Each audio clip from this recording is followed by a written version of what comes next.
묘한 글자의 출현. 밤이 되자 한재는 또다시 사들들을 위한 연회를 베풀었다. 이번에는 황제의 옆으로 무희 대신 한을 대표하는 거유 대학들이 모두 착석하였으니 지난밤의 연회와는 달리 논학의 기운이 넘쳐 흘렀다. 천하 각국의 사들들에게 묻노니 그대들의 하루는 어떠하였는가? 한재의 물음에 문사들은 이구동성으로 대답했다. 행복하였나이다. 학문을 사랑하는 궁전 연학전은 더없이 황홀하였으며 빈틈없이 채워진 책이란 그 안에서 평생을 살고 싶은 욕망을 일으켰나이다. 태사공의 초상을 보며 진실의 무게를 느꼈고 글자를 나누어 준 힐황을 대해서는 오로지 감사할 따름이었나이다. 서원이 있다면 오로지 하나, 살아생전에 연학전을 다시 한번 찾는 것뿐이옵니다. 그러하리라. 반드시 그러하리라. 그대들은 들으라. 어제 연학전은 언제나 그대들 마음의 고향이 될지어니 때를 가리지 말고 찾아오도록 하라. 감사합니다. 감사합니다. 또한 옛적에 글자를 만들어 그대들에게 나누어 주었듯 새로이 만들어지는 글자 또한 그대들에게 아낌없이 나누어 줄 것이다. 연학전에 그 모든 글자를 새겨 넣을 것이니 이제 연학전은 그대들 마음의 고향일 뿐이 아니라 모든 글자의 고향이기도 하다. 그대들은 언제든 와서 빌려간 글자를 잊을 적마다 묻고 새롭게 배워가도록 하라. 황공하옵니다. 이어 한재는 유명을 떨치는 거유대학을 한 사람 한 사람 소개하기 시작했다. 원순, 종항지 등 기라성 같은 인물들을 소개하고 난 한재는 모든 학자와 더불어 수없이 잔을 채우고 비웠다. 문사들에게 비친 한재란 이상에 가까운 군주였다. 그들은 자국의 비루하고 무지한 주군들을 비웃으며 밤이 깊도록 술과 문장을 논하였으니 이날은 찾으러 온 문사들의 일생을 통틀어 가장 행복한 날이었다. 다음날 아침 순찰을 돌던 순검대는 연학전의 아름드리 굵고 붉은색 나무 기둥에 검정 먹물로 무언가 칠해져 있는 걸 발견하고 대경실색했다. 천하의 문사 사들들을 초청하기 위해 막대한 비용과 수고를 들여 지은 이 연학전에 낙서라니 불벼락이 떨어질 일이었다. 이게 뭐란 말이냐? 글씨 아니냐? 그런 것 같습니다. 그런데 이게 도대체 무슨 글씨이며 누가 썼단 말이냐? 먹물을 잔뜩 묻혀 진한 글씨로 기둥에 굵게 쓰인 것은 넌 답이었다. 밭전 위에 물수라. 12명 순검 중에는 아무도 이 글자를 알아보는 사람이 없었다. 이 글자를 쪼개면 뭔지 알 것 같습니다만 무엇이냐? 바로 수전이 아니겠습니까? 넌 말입니다. 수전을 왜 이렇게 하나로 뭉쳐서 쓴단 말이냐? 수전이면 수전이지. 순검대장은 이 해괴한 글자 앞에서 어떤 판단을 내려야 할지 몰랐다. 이제 곧 대회가 시작될 시간이니 그 전에 지우든 말든 해야 할 것이었다. 이것이 이제껏 우리가 보지 못한 글자인 걸 생각하면 문지대회에서 문사들 간에 이 글자에 대한 의논들이 있었던 게 아닐까요? 오호, 그렇구나. 그런데 문사들은 이상도 하지. 종이나 천에 쓰면 되지 글자를 왜 기둥에 이렇게 쓴단 말인가? 이것을 지워야 할지 그냥 두어야 할지 모르겠구나. 어서 문창관께 여쭈어야 하겠다. 문창관은 보고를 받자 고개를 갸웃거렸다. 논답. 그렇습니다. 이 무식한 놈아, 논답이 뭐냐? 세상에 그런 글자가 어디 있단 말이냐? 틀림없이 논답이었습니다. 화가 난 문창은 순검대장을 따라 나섰다. 현장까지 가면서 수없이 순검들의 무식함을 탓하고 꾸중하던 그는 문제의 기둥에 이르자 눈이 휘둥그레졌다. 아니 정말 분명히 기둥에 쓰인 글자가 논답인 것을 본 문창관은 연신 글자를 이렇게도 보고 저렇게도 보았다. 포참, 논답은 글자랄 수도 아니랄 수도 없었다. 수와 전이 합쳐진 이 간단한 글자. 그러나 수천 권의 서책을 읽었다고 자부하는 자신이 이제껏 이런 글자를 본 적이 없었으니 분명 글자가 아니었다. 이상한 일이군. 누가 글자도 아닌 것을 써놓았는지도 모를 일이었고 만에 하나 그게 자신이 모르는 글자라 하더라도 도대체 왜 기둥에다 써놓았는지는 더욱 모를 일이었다. 문창관은 이 글자인 것 같기도 하고 아닌 것 같기도 한 알 수 없는 글자 앞에서 한참이나 이런저런 생각을 하다 일단 글자를 지우도록 했다. 설호 그게 글자라 하더라도 수와 전을 합한 쉬운 글자이니 누구에게도 설명할 수 있는 일인데다 황제가 애지중지하는 연학전이 더럽혀져 있는 걸 그냥 둘 수는 없다는 판단을 했기 때문이었다. 그러나 군졸들이 글자를 지우기 직전 문창관은 갑자기 소리를 질러 중지시켰다. 그냥 두어라. 순간적으로 혼자 결정할 일이 아니라 판단한 문창관은 급히 원순의 집으로 말을 몰았다. 이게 무슨 글자입니까? 이른 시간에 뜻하지 않게 찾아온 문창관이 손바닥에 글자를 써보이자 원순은 눈이 둥그레졌다. 논답? 그렇습니다.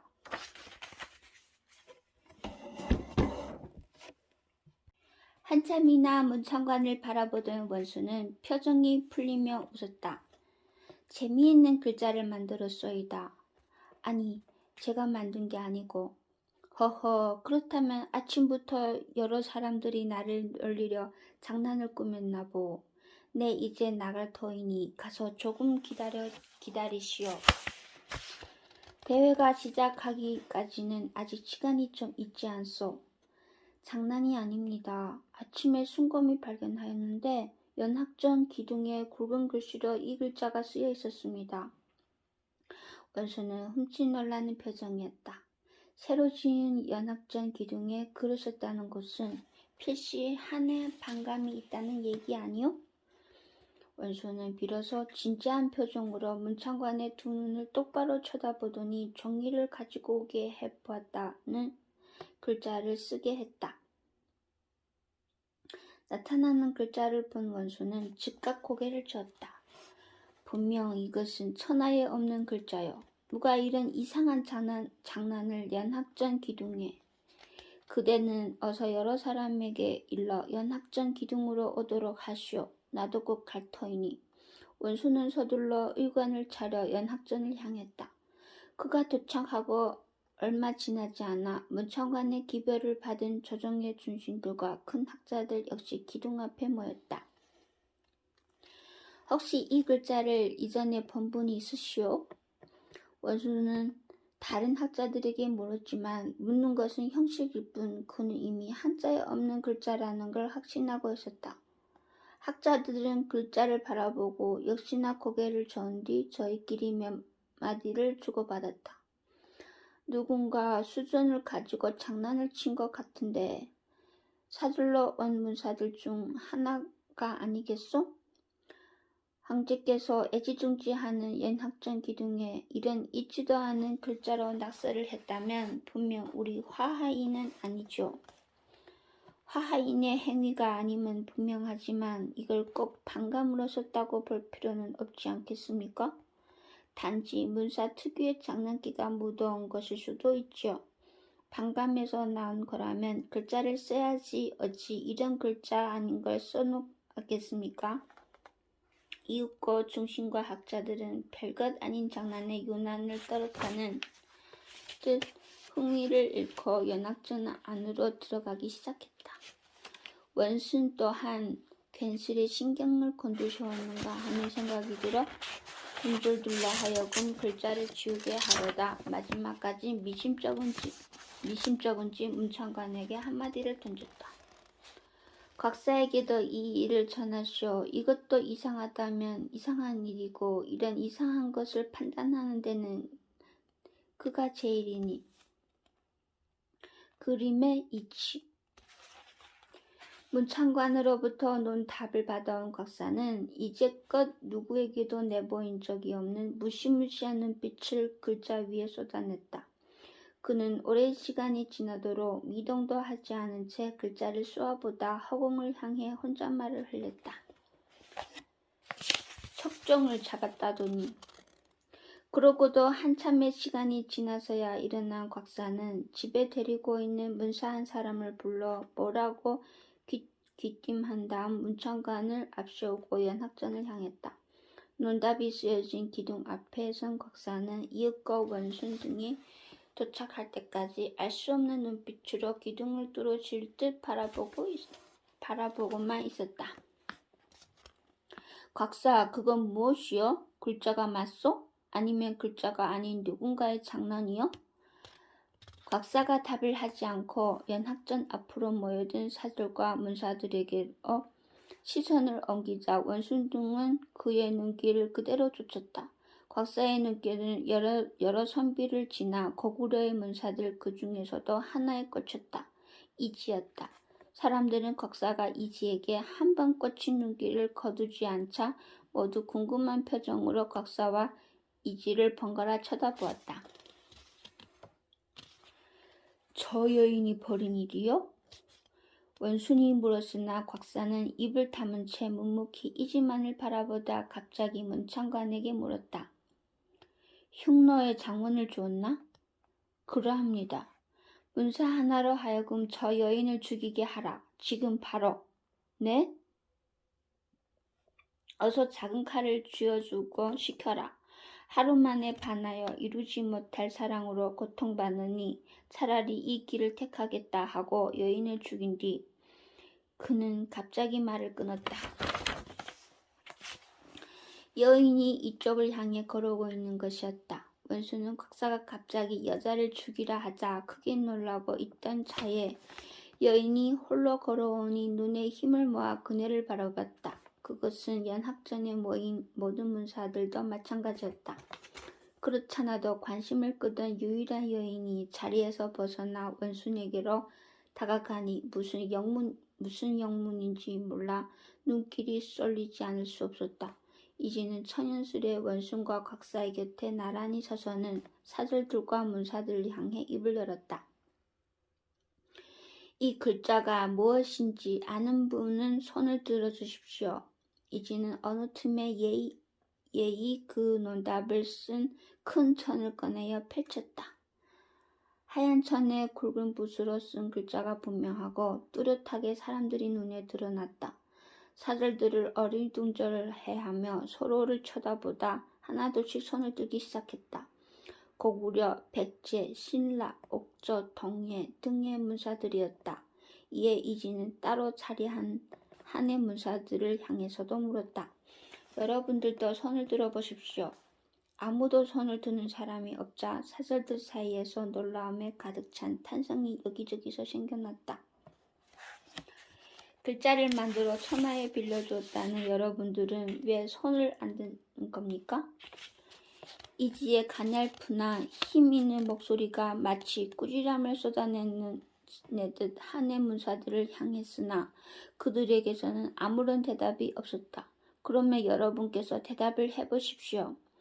이지가 사절들을 향해 묻자 이구동성으로 소리가 쏟아져 나왔다. 답이요. 논답. 이지는 크게 고개를 끄덕였다. 그렇습니다. 이것은 논답입니다. 매우 쉬운 글자라 아이들도 다 압니다.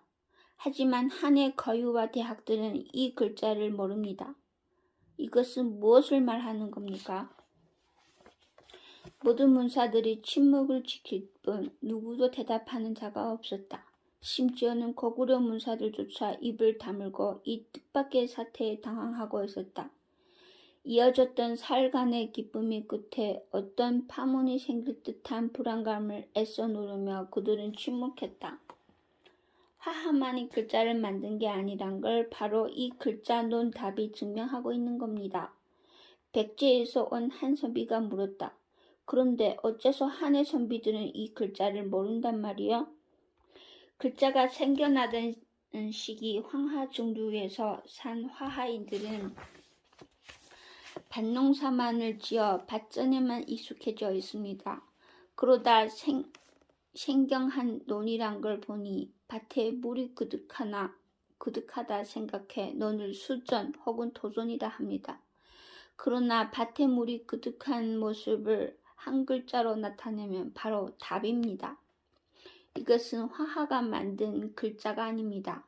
그래서 논농사를 짓는 나라의 문사들만 손을 든 것입니다. 문사들 사이에 웅성거림이 일었다. 글자는 농농사를 짓던 사람들이 만들었습니다. 쌀을 뜻하는 미가 들어가는 글자는 이루 헤아릴 수 없지만 보리나 밀을 뜻하는 맥이 들어가는 글자는 손가락으로 꼽힙니다. 하하는 생겨난 근원을 알 수 있는 글자들을 줄여 오랜 세월에 걸쳐 없앴습니다. 물론 모든 글자를 자신들이 만들었다 주장하기 위해서입니다. 가만히 듣고만 있던 원순이 노한 음성으로 일갈했다. 요사한 계집 같으니 천하에 딱 한자 있는 것을 가지고 감히 한자를 우롱하려 드느냐. 다른 글자를 보여드리죠. 뭐가 있다는 것이냐. 보여라. 집 가에도 역시 뿌리가 숨어 있습니다. 문사들 중에는 머릿속으로 집가를 떠올리는 사람들도 있었고 손가락으로 허공에 써보는 사람도 있었다. 그들을 빙긋 바라보는 이지의 태도에는 여유가 있었다. 집 가는 집 밑에 돼지가 들어가 있는 형상입니다. 그런데 돼지를 집 밑 측간에 키우는 이런 풍습은 화하에는 없고 동의에만 있죠. 이 글자 역시 논답과 같이 사람 사는 모습을 그대로 그려놓은 것입니다. 화하인들이 자신들의 일만 글자로 만들었다고 생각하는 것이냐? 집 안에서 돼지를 키우는 동이족의 사는 모습을 본 화하인들이 글자를 만들었다고는 왜 생각하지 못하는 것이냐? 내 말을 쫓아가며 돼지 돈은 돼지가 만들고 원숭이 원은 원숭이들이 만들었다는 얘기가 되지 않겠느냐? 집가와 같이 중요하고 매일 쓰는 글자를 남들이 사는 모습을 보고 만들었단 말이지요. 정녕 그렇다면 집에서 돼지 키우는 동이족을 보기 전까지 화하인들에게는 집이 없었다는 이야기가 되는군요. 원수는 할 말을 잃고 말았다. 이어지는 이지의 목소리가 더욱 강하게 사람들의 귀를 파고들었다. 집안에서 돼지를 치는 글자란 오로지 그 풍습을 가진 민족에게서만 나올 수 있는 것이지요. 이 글자가 동이족에게서 만들어져 화하인에게로 흘러갔다는 것은 어린아이도 알 수 있는 바, 화하인들이 세상의 모든 글자를 만들었다는 것은 허무맹랑한 것입니다. 동요하여 소란을 일으키던 문사들은 이제 침묵만을 유지하고 있었다. 조용한 연학전에 이지의 목소리만 연신 이어졌다. 천하의 모든 글자 중에 집 가나 논 답은 중요하기로 10번째 안에 드는 글자들로 어떤 글자들보다 먼저 만들어졌을 것입니다. 그런데 그것이 동이족의 풍습을 나타내고 있는 그림이라면 그건 누가 뭐라 해도 동이족이 만든 것입니다. 소설은 여기서 끝나 있었다. 혹시나 하여 뒤를 여기저기 찾아보았지만 여기서 중단되어 있었다. 태민의 입에서는 아쉬움으로 가득 찬 신음이 흘러나왔다. 한자를 만들어 천하에 빌려주었다는 한족이 한나라에 대해 동이족이 고구려가 한자의 근원에 대해 색다른 시각을 제시하며 대립이 시작되는 바로 그 순간 소설이 끝나버렸던 것이다. 남의 일에 절대 관여하는 일 없이 살아온 태민은 생전 처음 남의 일로 가슴이 아파왔다. 전준우가 추구하다 갑작스러운 죽음으로 끝나버린 이 일이 오로지 돈 버는 일에만 관심이 가 있는 태민의 가슴에 섬세한 파문을 일으켰고, 태민에게 이 일은 더 이상 그냥 남의 일로만 생각되지는 않았다. 태민이 소설에서 작가가 강조하는 바를 정리해보았다. 물수와 밭전을 합한 글자는 논답으로 가장 먼저 생겼어야 할 글자다. 그런데 모든 한자를 만들었다고 주장하는 화하족, 즉 한족에게는 이 논답이란 글자가 없다. 그런데 어째서 모든 한자를 한족만이 만들었다고 할 것인가? 소설은 길었지만 요지는 이런 것이었다. 태민은 이 글자 답을 치엔 교수에게 내밀어 보고 싶었다. 논답이 중국에 없는 글자라고? 그게 어때서요? 치엔 교수는 태민이 회심이 논답을 들이밀었지만 예상과 달리 전혀 동요하는 기색이 없었다. 세상의 모든 한자를 당신네 중국인들만이 만들었다고 하지 않았나요? 그러나 논답과 같이 중요한 글자를 당신네들은 갖고 있지 않아요. 논답이란 글자는 제대로 된 글자가 아니오. 그러면요?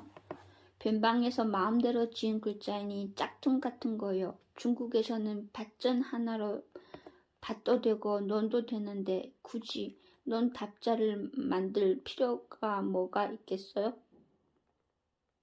어느 쪽 사람들이 더 문명화된 거지요? 논과 밭을 다루는 두 글자로 분명히 구분하는 사람들과 밭전 하나로 혼동해가면서 쓰는 사람들 중? 치엔 교수는 태민이 순발력 있게 반격하자 말을 돌렸다. 중국에서는 수정과 도전이라는 말로 논을 분명히 표현하고 있어. 답은 매우 간단하면서도 논의 성격을 가장 잘 나타낸 글자예요. 즉, 논은 물이 많이 들어간 밭이지요. 그러나 밭 위에 물수를 둔다는 건 한자를 가장 잘 이해하고 글자를 만들어낸 경험이 있는 사람들만이 할 수 있는 글자 제조법이에요. 지난번에 그 조도 논답과 꽃같은 원리로 만들어졌어요. 사람이 활을 들고 있는 모습을 장례치조로 표현한 것은 그런 문화를 가진 사람들이 만들어냈다는 징조예요. 또 예를 들어보시오. 태민은 소설에 있는 내용을 그대로 옮겼다. 집가도 마찬가지예요. 집 밑에 돼지를 키우는 풍습은 한국인들만 가지고 있어요. 하하하하. 치엔 교수는 크게 웃었다. 한자를 어찌 그리 억지로 해석을 한단 말이오. 집가는 야생의 멧돼지를 인간이 가축으로 기르기 시작했다는 내력을 담고 있는 글자요. 그러나 100번 양보해 한국인들만 집 밑에 돼지를 키우고 그것이 집가라는 글자가 됐다고 칩시다. 또 예를 들어보시오. 하하하하. 치엔 교수는 다시 한번 크게 웃었다. 겨우 세 글자 가지고 한자를 한국인들이 만들었다고 주장하는 게 초라하다고 생각하지 않소? 한자가 오랜 세월 중국에서 크게 번성하고 어휘도 무척 많아졌다는 걸 부정하자는 게 아니에요. 하지만 조나 답과 같은 중요한 글자가 중국에서 만들어지지 않았다는 건 그리 간단한 문제가 아니란 거예요. 논답뿐만 아니라 중국이 아닌 어떤 지방의 풍습 같은 게 들어가 있는 글자들은 그 지방에서 만들어졌을 가능성이 크다는 거예요. 10만 자도 넘는 한자 중에 겨우 한두 글자 들고 와 한자를 한국에서 만들었다고 주장하다니 그것이 학문하는 태도요? 하고자 하는 얘기가 뭔지 모르겠지만 나는 관심이 없으니 이제 날 찾아오지 마시오. 치엔 교수는 일어나 방문을 열었다. 태민은 또다시 굴려감이 느꼈지만 조용히 일어나 밖으로 나오는 수밖에 없었다. 전준우의 주장이 전혀 엉뚱해 보이지는 않았지만 치엔 교수 말대로 겨우 글자 몇 개 가지고 한자를 한국인이 만들었다고 주장하는 건 터무니없었다. 태미는 새삼 소설이 그 장면에 끝나버린 것이 안타까웠다. 소설 속 거구려 쪽 인물의 자신만만한 태도로 보아서는 논다뿐만 아니라 문자 다툼에서 훨씬 더 많은 증거가 있을 것 같았지만 이제는 더 이상 기댈 것이 없어져 버린 것이었다.